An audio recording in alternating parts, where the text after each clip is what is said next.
சொன்னாங்க ஸல்லல்லாஹு அலைஹி வஸல்லம், நல்லா கேட்டுக்கோங்க, ஒரு காலம் வரும்,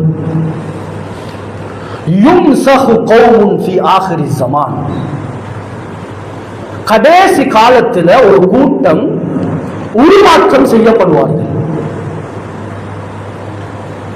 உருமாற்றம் செய்யப்படுவார்கள்.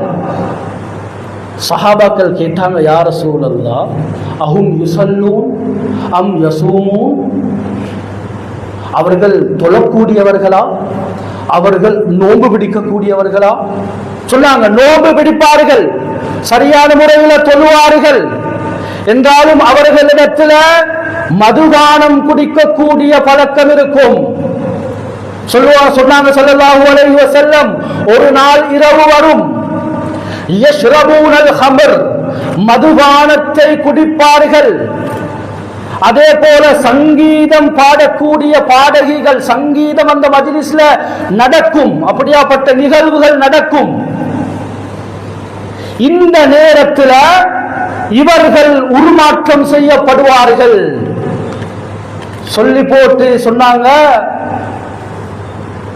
இவர்கள் அல்லாஹ் யஜஅலு ஃபீஹிமுல் கிரதத வல் ஹனாஸிர், இப்படியாப்பட்டவர்கள், அதாவது பாட்டை போட்டு ஆடிக்கொண்டும் ஆண்கள் பெண்கள் கலந்து மதுபானம் தலைவிரித்தாடக்கூடிய இந்த நேரத்தில் தான் இவர்கள் உருமாற்றம் செய்யப்படுவார்கள். எப்படி? அல் கிரதத வல் ஹனாஸிர், நாய்களாகவும் பன்றிகளாகவும் மாற்றப்படுவார்கள். கண்ணியமான சகோதரர்களே, அன்பானவர்களே, இதற்கு மார்க்க அறிஞர்கள் 2 விளக்கங்கள் எழுதுறாங்க. அதுல ஒன்று, உண்மையிலேயே தோற்றங்கள் மாற்றப்படுவான்னு கேட்டா ஒரு கூட்டம் சொல்றாங்க உண்மையிலேயே மாற்றப்படுவாங்க.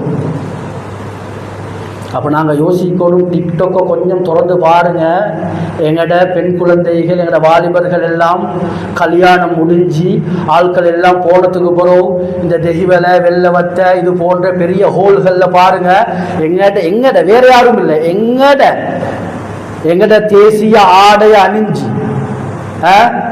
தாடி தொப்பியும் விதி விலக்கில்லை என்று சொல்லணும்.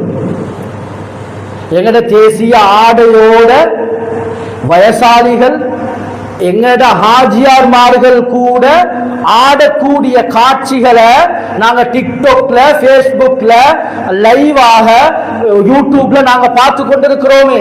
கண்ணியமானவர்களே, இந்த நிலைமையில இந்த உருமாற்றப்பட்டா, இவர்கள் நாய்களாகவும் பன்றிகளாகவும் இவர்களுடைய தோற்றம் மாற்றப்பட்டா எப்படி இருக்கும்? இது முதலாவது கட்டம். 2வது மார்க்க அறிஞர்கள் சொல்றாங்க, உண்மையிலேயே மதம் உருமாற்றப்படுறா, உருமாற்றப்படுறது இல்லை, நாய் பன்றியுடைய சிஃபாத்துகள், தன்மைகள் மனிதர்களிடத்தில் காணப்படும். இன்றைக்கு ஸ்கூலில் மாஸ்டர்மார் இருந்தாலும் சரி, நாங்கள் எங்களோட குடும்பங்கள் இருந்தாலும் சரி, எங்களோட மஹல்லால யாரும் சரி வாலிபர்கள் கரளி பண்ணினா எப்படி பேசுவோம்? அதை சொல்லலாம் இருக்கு, அடே இந்த வேலை செய்யாது, அடே இந்த பிராணியுடைய வேலை செய்யாது, அடே இந்த மிருகத்துடைய வேலை செய்யாது. இந்த 2 வேர்ட்ஸை நாங்கள் பாதிப்போமா இல்லையா? சொன்னாங்க இதுதான். 2வது விளக்கம் தெரியுமா? மனிதர் சில நேரத்துக்கு நாங்கள் பேசுவோம், அடே இந்த மிருகத்திட்டு இருக்கக்கூடிய சிஃபத் தன்மை கூட உனட்ட இல்லடா, பேசுவோமா இல்லையா? அதுதான் அது. 2வது விளக்கம் இதுதான். கண்ணியமான சகோதரர்களே, இது எப்படியாக இருந்தாலும் ஒன்று, இதுவும் இப்படி நடந்தாலும் இதுவும் இதையும் நாங்கள் பார்க்கிறோம் சமூகத்தில். அல்லது அல்லாஹ் பாதுகாக்கணும், இப்படியாப்பட்ட ஃபங்க்ஷன்களில் நாங்கள் ஈடுபட்டு கொண்டிருக்கக்கூடிய நிலைமையில எங்கட குழந்தைகளுடைய கொஞ்சம் யோசிச்சு பாருங்க, சிந்தனை கெடுங்க, தசவூர் செய்யுங்க. கல்யாணத்துக்கு போயிட்டோம், 11 மணி ஆடிக்கொண்டிருக்கிறாங்க, நாங்கள் வந்து தூங்கிட்டோம்.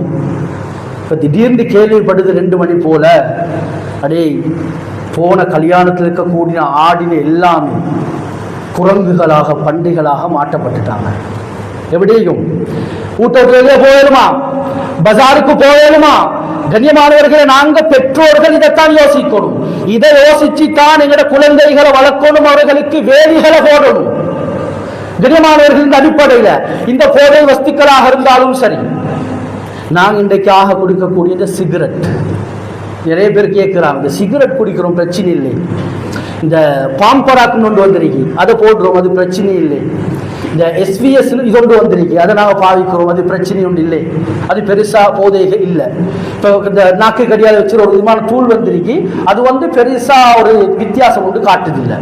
கண்ணியமானவர்கள், நான் போன கிளாஸ்ல சொன்னேன், மது அதாவது புத்திய பேதலிக்கக்கூடிய விஷயத்துக்கு நான் வரைவிலக்கணம் சொன்னேன். இதுல எல்லாமே வருது. அதனால சகோதரர்கள், அது எதுவாக இருந்தாலும் கலீலுஹு வ கஸீருஹு நல்ல ஞாபகத்துல வச்சுக்கோங்க.